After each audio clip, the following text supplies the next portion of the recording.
Hi, everyone, and welcome to Brain Drop, the vCom podcast where we invite our experts to stop by and drop a little of the latest digital transformation tech on our listeners. Hi, everyone. It's Jethro Castillo from vCom, and the great guests keep on coming.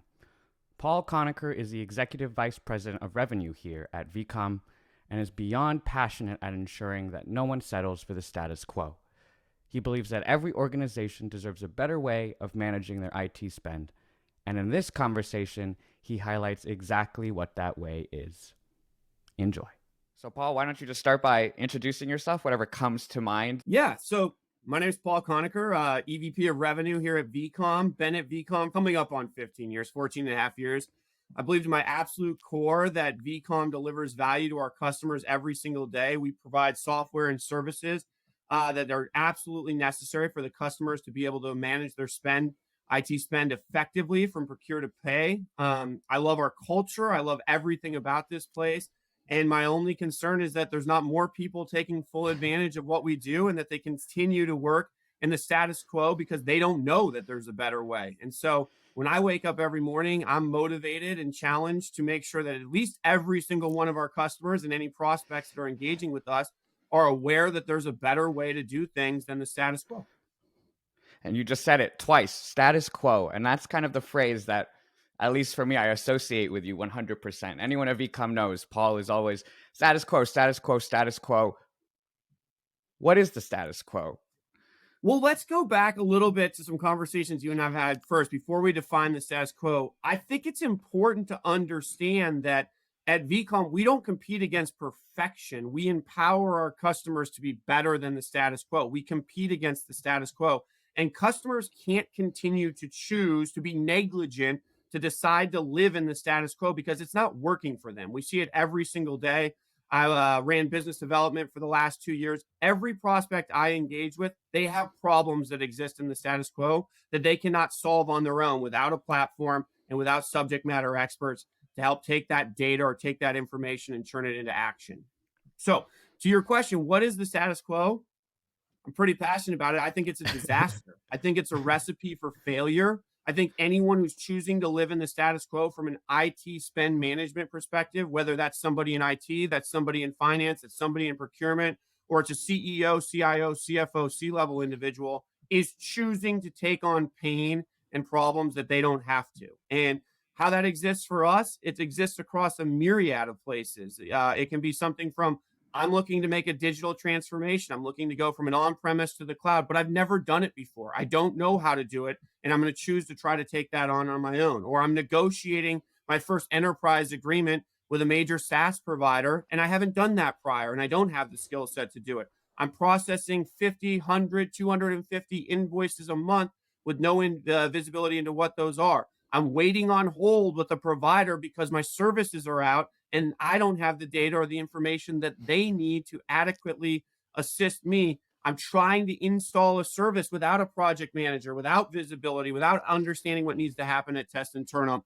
The status quo goes on and on and on, but the reality is the status quo means I don't have a single pane of glass to look at all of my IT lifecycle or IT spend across the entire lifecycle, and I don't have a well-equipped staff team to manage everything that's necessary to be on top of the things that are required for my organization to be successful.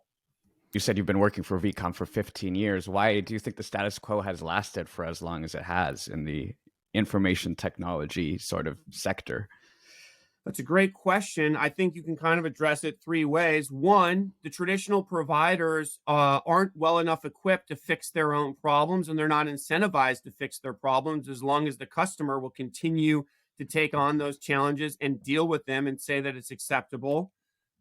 Two, I think specifically in the mid-market, there hasn't been enough focus on attacking these problems. We're just starting to see new companies come into play that want to participate in the mid-market and want to provide software platforms and solutions or SaaS platforms and solutions to help our customers solve the challenges associated with the status quo. And then three, you don't get in trouble usually for the status quo, when in reality, I think challenging the status quo should be everybody's job and initiative, and you should figure out how to solve the problems that plague you and empower yourself to be more successful.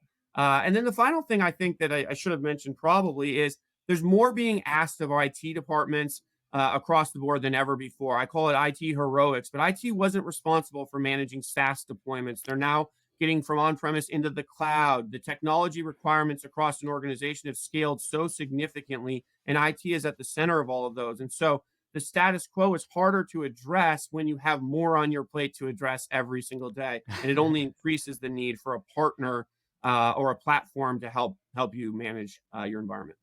If we're all aware that these problems are plaguing the IT world and there could be easier ways to do it, why do you think we're okay with just going, Uh, if people don't know there's a better way and people haven't had the opportunity to engage and see a path forward, it may not be intentional. And I think hmm, humans naturally, at the end of the day, put their head down and go to work, and they want to get the things done that they need to get done. And sometimes you have to go up a level and say, hey, I got to get strategic. I've identified these gaps and these problems. That's the status quo. And I need to try to find a solution to solve it. And as I mentioned earlier, there is no other vComs running around with solutions like we have in the mid market to help them solve it. So part of it is also we haven't reached and touched enough people.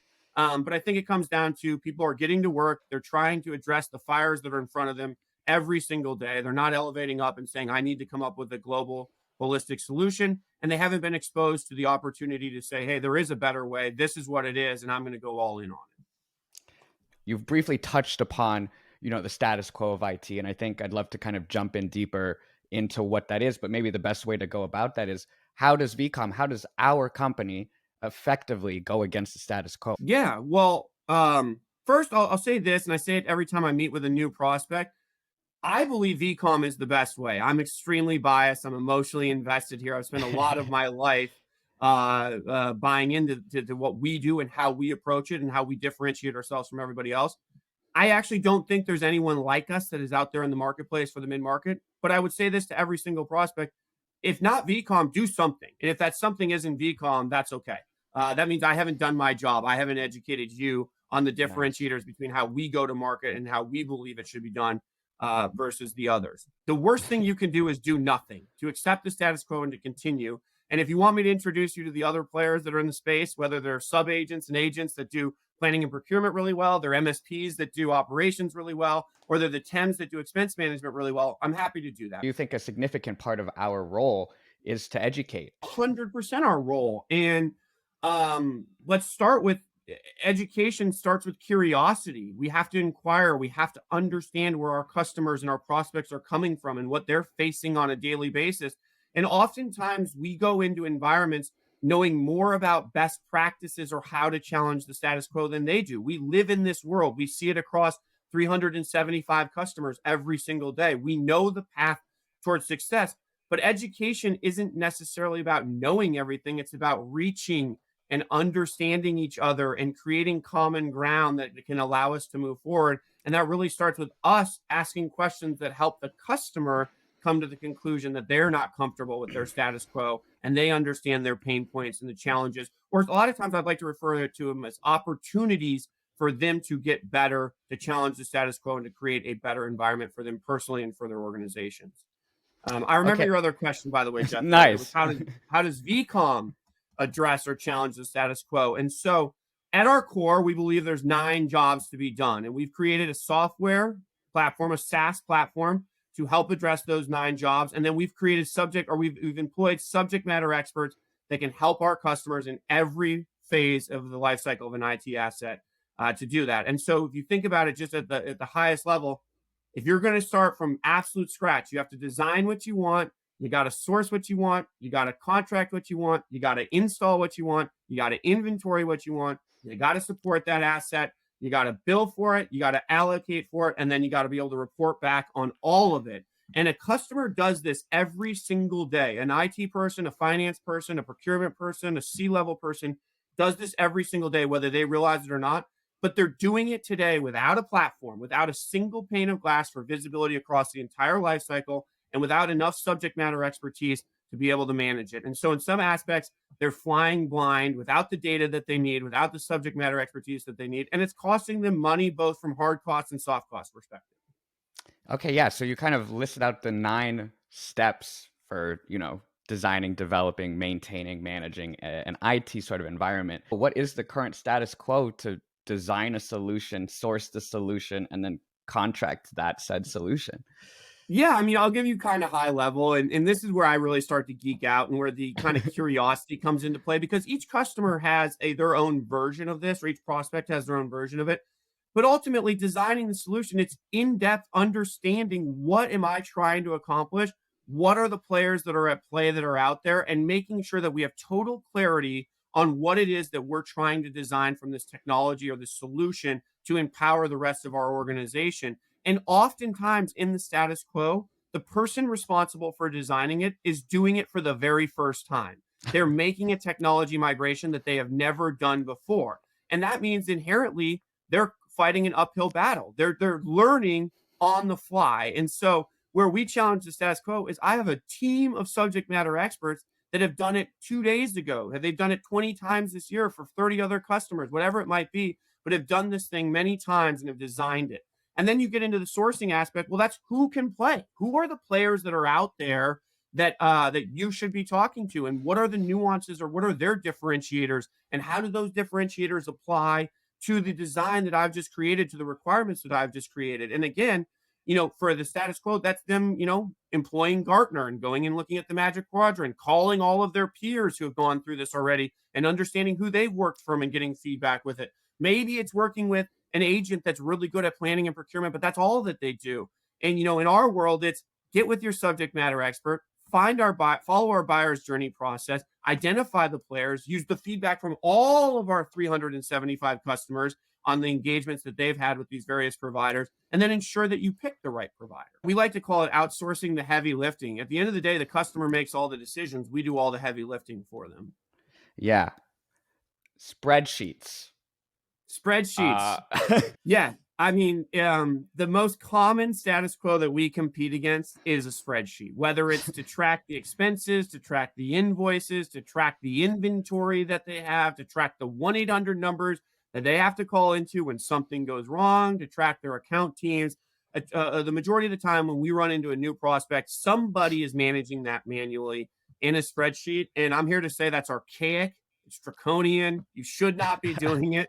Sales doesn't manage outside of a CRM anymore. Salespeople aren't using a spreadsheet. HR isn't using something other than ADP or Workday. Marketing's using Marketo. Everybody else has a SaaS platform to help them manage all of this. To be doing it in a spreadsheet, we have telecom analysts, that we work with. They call it their Bible. There's zero automation there. There's zero efficiency there. There's zero business continuity there. Spreadsheets are a disaster, really. To optimize for the next year, when you're looking at your budget, you kind of need to see where your spend is going, right? What is the current way of figuring out where your spend is going? The status quo of getting an invoice from a provider and processing it doesn't work. Invoices are not accurate. It's impossible for them to be accurate. There's tons and tons of articles on this. I mean, I've never had anyone dispute me that I'm incredibly confident that my AT&T invoice is easy to read. It's accurate every single month, and I'm getting the price point that I had agreed to. Nobody said that. Says no one ever. So when you're starting with an invoice and the invoice is inaccurate, and then you have to process it, that's a lot of work to do. And so the key here is you need a tool, you need systems, you need subject matter experts to process that invoice. We like to think, let's start with an accurate invoice. That's what we have Buyers Club to do, to challenge the status quo, guarantee your invoice is accurate every single month on a single invoice. But let's say you want to manage the retail environment. You have to have visibility into it. You have to understand the variances. You have to be empowered with the data to challenge those variances. And then you need a team to go back and do all of the work necessary once you've discovered that there is a problem. I want you to challenge me on what I'm about to say right here. It seems to me that vCom can replace a company's IT department. Challenge me on that. We can't replace an IT department. That's not accurate, but we can empower some FTEs to do a better job at what they're doing today. And I go back to something our CEO says all the time, but HR isn't clamoring to write out paychecks anymore. They love the automation associated with automated payroll, right?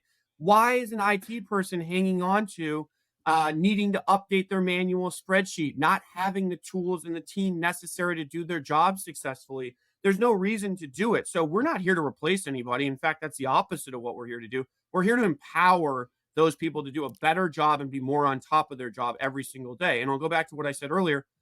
IT teams are expected to do IT heroics right now. They're tasked with more than they've ever been tasked with. Everybody's reading the papers today. Papers now, I sound archaic. Everybody's reading the news today. We all know where the market's going. We're seeing layoffs. Customers and companies are asking to cut back on expenses. So they're being asked to do more with less. And the only way to do that is with a platform and with enough subject matter experts to support it. And again, I believe it's vCom. But if you don't believe it's vCom, you got to still believe you need to do something, because the status quo is not working today. With the small remaining time we have left, any final thoughts? Well, I hope what's infectious is my passion and my belief that what we do makes a major impact for our customers every single day. And probably my biggest frustration is, getting to know somebody, building a relationship with somebody, and then they choose to go with the status quo. I feel bad for them, and I have to reflect inwardly on, how did I miss this opportunity to connect, to educate, to show a path forward that's better than what the status quo is today. Because at my core, and I've said this now probably 3 or 4 times, and you've heard it 100 times since you joined us, the status quo does not work. It's terrible. It's miserable. And your options are to do something about it or to continue to accept it. And my advice would be do something about it, even if it's not with vCom. Nice. Love that. Well, Paul, thank you for your time. Always an honor to talk to you, and take care. Yeah, thanks, Seth. I appreciate your passion and enthusiasm too. Thank you. Thank you. If you have any questions about the topics you hear on BrainDrop, feel free to email us at braindrop@vcomsolutions.com. Thanks for listening.